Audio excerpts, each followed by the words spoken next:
recorded live. This is your humble host, Monster Mike. We are in the DeZert Tower Studios.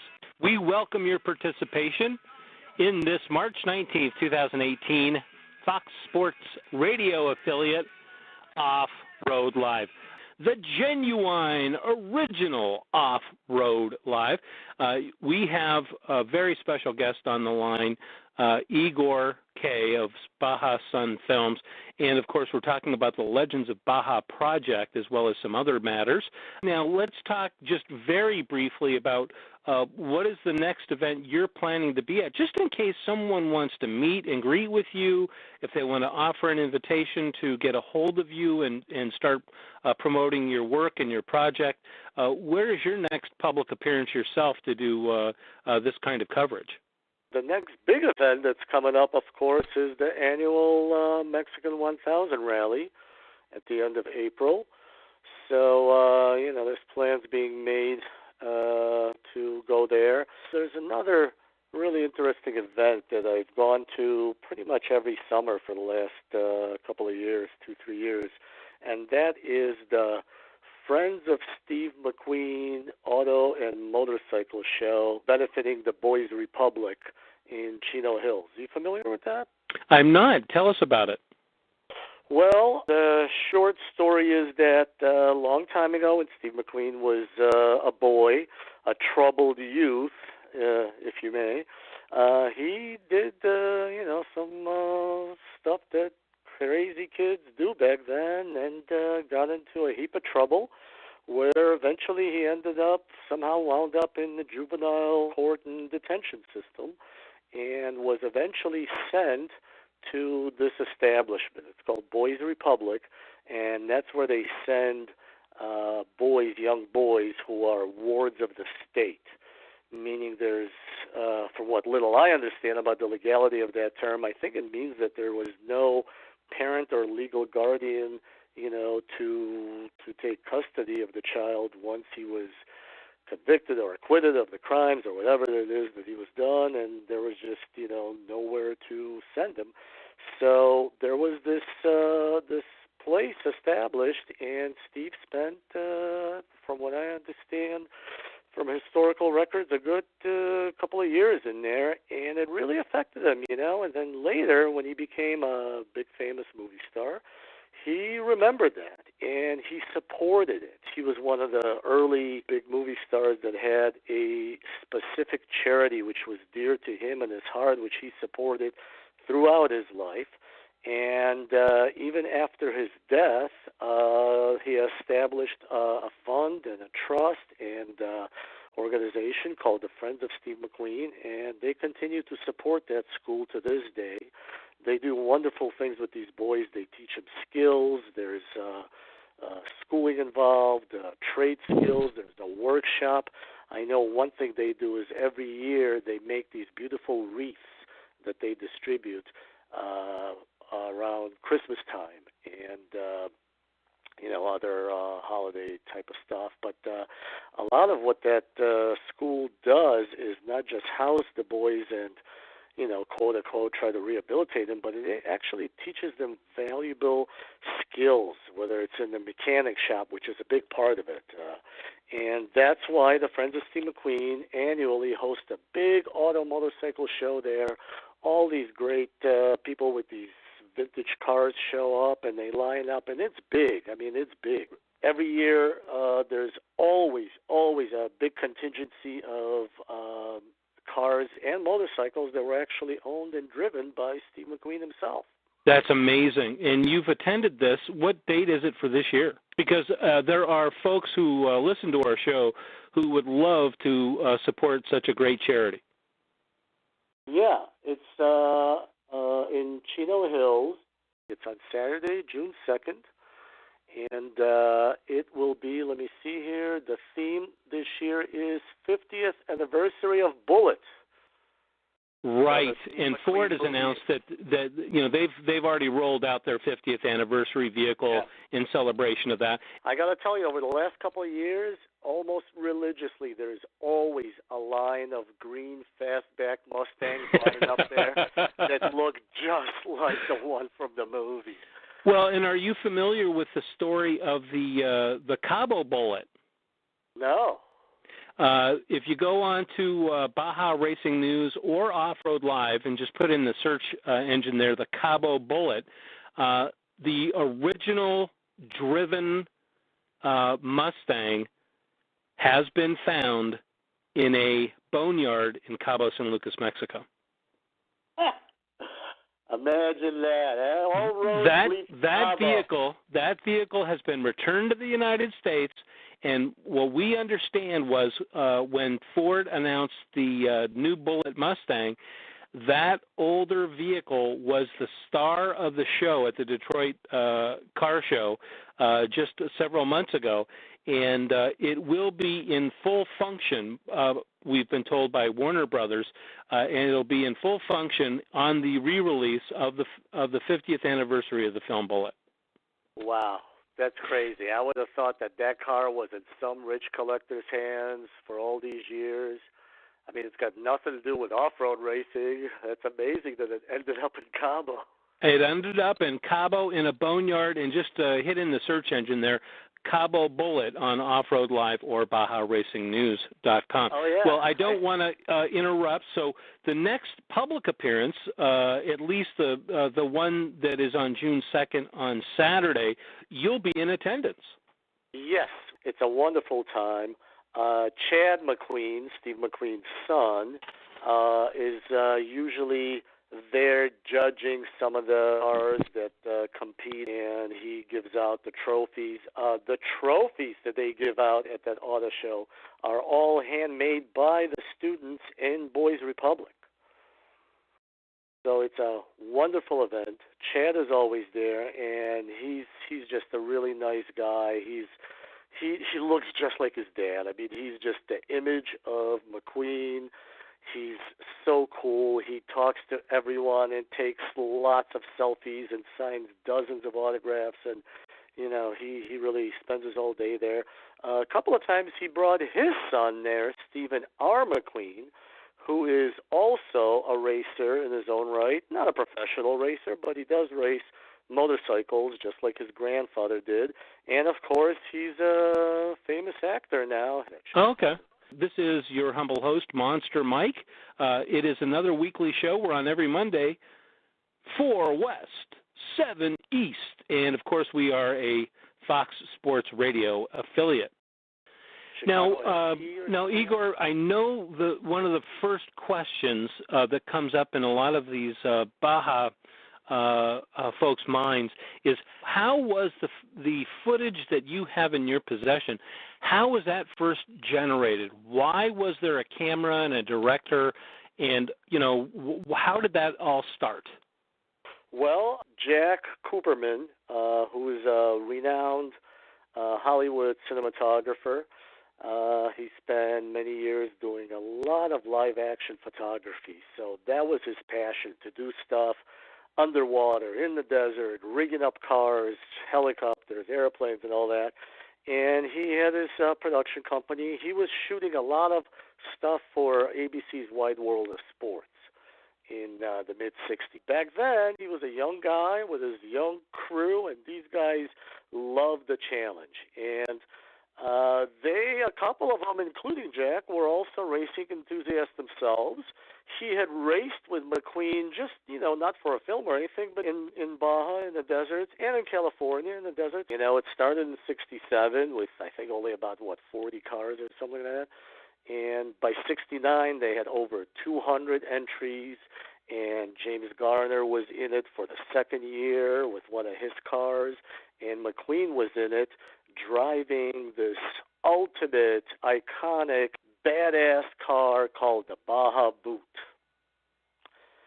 So Jack's initial idea was, you know, we're going to go down there, we're going to shoot, you know, now we have a couple of movie stars there. His idea was always to do a feature, to kind of embed himself into, you know, the racing culture and the people, and that's what they did. The crew, you know, followed the race all the way from Ensenada, all the way down to La Paz. Oh, he used to tell these stories. You know, back then there was, of course, no roads, no airports, no gas stations. You know, once you're past what was it, El Rosario, the first checkpoint? There was nothing. Just cattle trails. Yeah. And wagon roads. Yeah, so he told me about what they had to go through. He said first we had to bring airplane fuel there in these big, 50-gallon drums. Then we had to, take them somewhere down there, hide them in the middle of somewhere in the desert where a plane could land. Of course, there was no landing strips or anything, but there was a bit of a dry lake bed, I guess, which is still there. And they would go out on their own buggies and kind of scout it out. These days everybody pre-runs the course. Back then, nobody knew what was ahead. Unless you've already done it once, you didn't know what was coming up. And they went out and they scouted the locations. They brought the fuel. They buried it. They had to secure it so that it would be there a month later when the race goes through town. Because, this was still, even in the 60s, man, the Baja Desert was still the Wild West. Well, as a matter of fact, there are many in the business, including myself, who think that the Wild West still exists in Baja California, but that's the way it was. So you can imagine how primitive Baja California was in the 60s. Primitive and dangerous. Besides the brutal elements of the desert with the snakes and the scorpions and the chupacabras, there was banditos. There were still banditos out there roaming around. So some would say there's more banditos now than there were then. Yeah, but now these are, cartels. These are organized. It has to do with drugs and stuff. Back then, they were just, they were banditos, man. They were like, we don't need no stinking badges. We just take your stuff right now. Right. Well, in today's terms, I think those would be called entrepreneurs. Yes. Freelancers. Yeah. That's the new business in town. Well, Very exciting, Igor. And now, how did you come across this wonderful project? Well, Jack and I have known each other for more than 10 years now, and he's also on the board of the Rim of the World Historical Society, which is up there in Big Bear Lake Arrowhead area. And originally he came to me with a project. They were doing a little setup and presentation. They have a little museum there, and he wanted to make a little movie about all the different films that were shot up there, up in Arrowhead and Crestline. And believe it or not, there was hundreds of movies that used that area's locations, starting from the silent era. And so I did that little project for him, and then over the years there was a few more and a couple more, and then one day he came down off the mountain, which is a very rare occurrence for Jack these days. But he came down, and he opens up this box, and he says, I got this little film here. Why don't you take a look at it and see, what you think we could do with it? And in the box was a 16-millimeter print of what looked like a short film, like one reel, probably not more than about 10 minutes long, and an old 3/4-inch videotape, which he told me was the transfer of that film. Now, I didn't exactly jump right on it. I had no idea what this was. I think he might have told me just kind of briefly that this is some racing footage that he shot or something like that. He might have even said the word Baja, but there was nothing mentioned of McQueen or Garner or Pardelli Jones or Mike Nesmith or Mickey Thompson or any of the big names that ended up being in this film, much to my surprise. And so I didn't do much with it. I kind of sat on it for a few months, and then finally I opened it up, and I realized that, well, in order for me to see what it is, I'm going to have to go into my deep, deep storage space and dig out my old 16-millimeter projector, which I did. Which didn't work anymore because I haven't used it since the 80s, probably. And my next step was, well, let me see if I could at least look at this videotape. So I had to hunt down an old 3/4-inch machine, and I put it in there. And sure enough, lo and behold, I'm looking at this. There's a professional slate on it. The slate says that the film was transferred in 1992. And there was 2 versions of a short film on it. One was about 8 minutes long. One was about 14.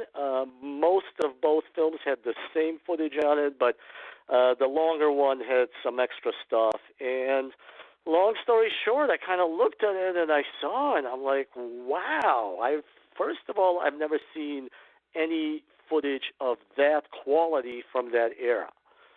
You know, mostly what you see from 60s, 70s is very grainy stuff, whether it was shot on 16 millimeter or 8 millimeter back then.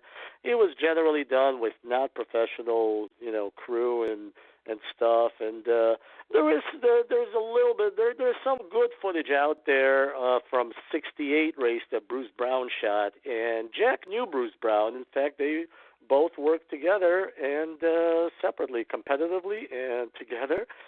For ABC and other, radical sports features and stuff. And so was Bruce Brown a part of the crew that Jack chose? No, he was not part of Jack's crew. But Jack, I think, heard that Bruce Brown shot some footage in Baja in '68, which may have been the original spark that gave him the idea to go and do it better and do it bigger, and that's what he did. He brought a national Hollywood crew.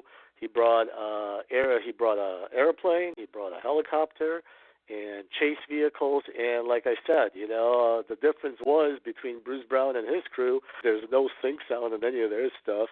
And, just kind of getting stuff on the fly versus Jack's that was really, really thought out, planned out, scouted, and shot with much more sophisticated equipment. So I can say irrevocably that unless there's some mystery box in somebody's garage or somebody's attic, there is no better quality and no further deeper level of coverage that exists from 67 or 68 or 69 or even 70 and 71 races.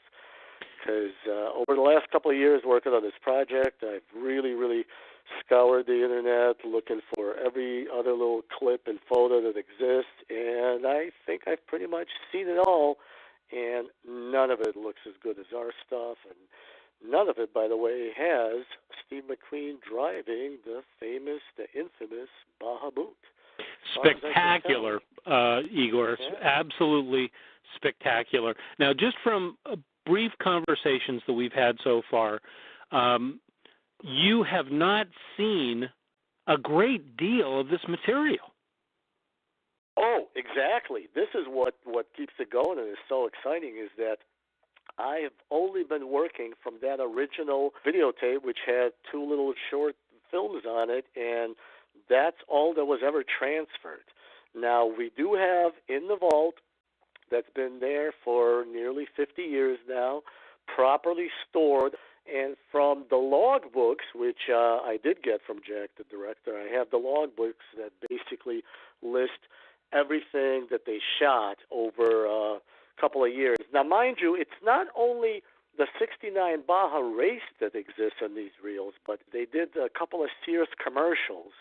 One of them does have the famous shot of the Banshee kind of going through this huge jump, landing nose down, and I know I've seen that freeze frame many times online and everything. It's just such a spectacular shot of the second of the Vic Hickey-built James Garner cars just going through it. So Jack shot the film in '69. He also did a couple of commercials, and I think some additional B-roll for something else, because some of the footage, some of the logs say 69, some of them say 70, some of them say 71. And, well, in the logs, are there any citations, or did Jack mention in conversation at all, has he told you whether he attended the Starlight race or the 7-11 race or the early Mint 400 races in Las Vegas? No, he's never mentioned the Stardust or the Mint. He did mention, though, the Baja 500. So I think the following year, 70 or 71, I believe they shot some footage at the Mexican Baja 500. Well, you know that what's coming up this year for the Baja 500. the 50th anniversary race. So I guess it wasn't in '68. That's when they ran the first 500. That is correct. So it's very possible that what he was talking about with you was that year, the very first running. But the bulk of our footage is really from this '69 race. And let me tell you, when I say bulk, I mean we have, I think the count is something like 87 reels of film.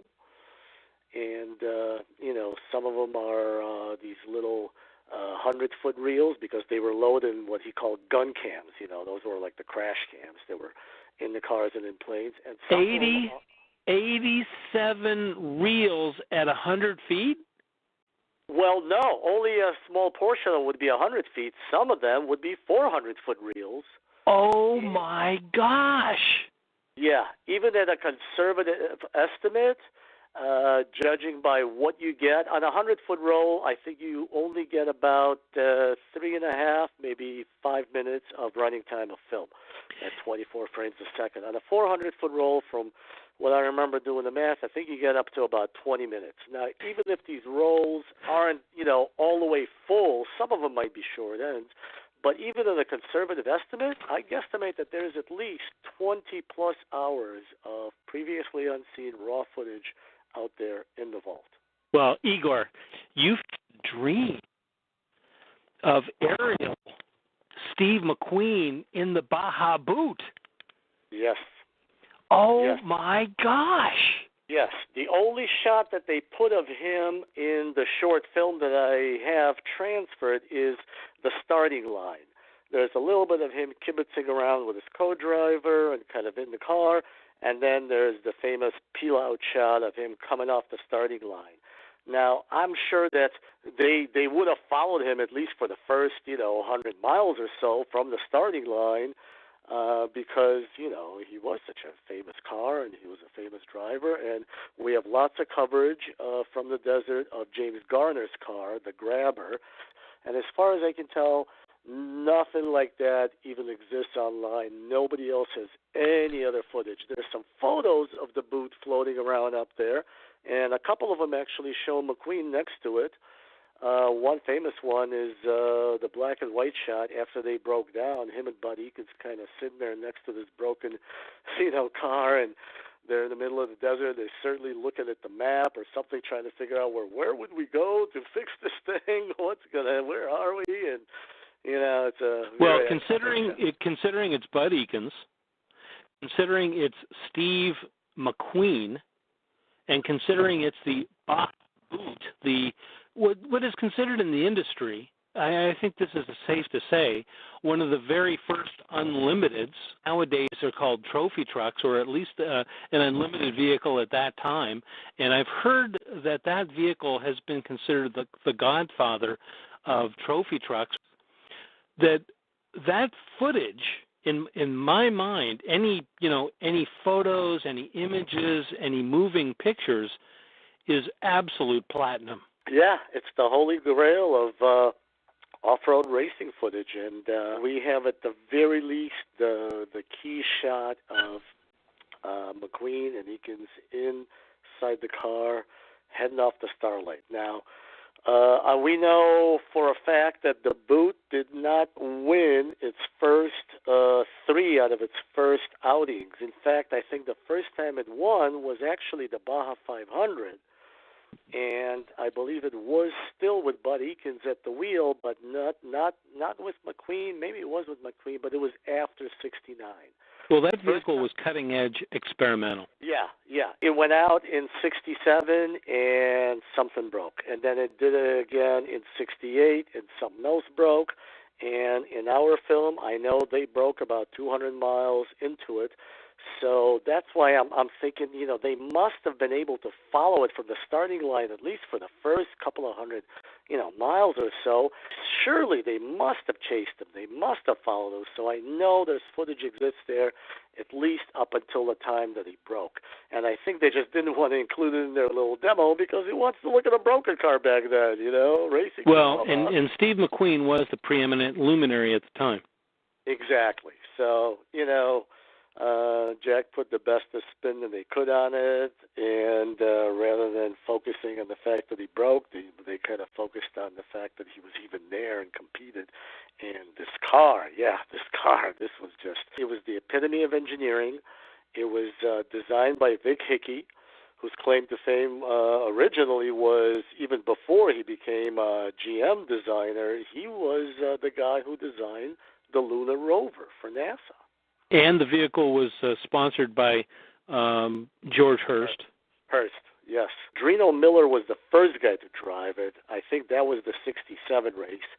And the car itself was solid, but they had some issues with the transmission. Well, absolutely. I mean, just platinum material, any kind of media, but even the storyline is absolutely spectacular. This is your humble host, Monster Mike. It is another weekly show. We're on every Monday, 4 West, 7 East. And, of course, we are a Fox Sports Radio affiliate.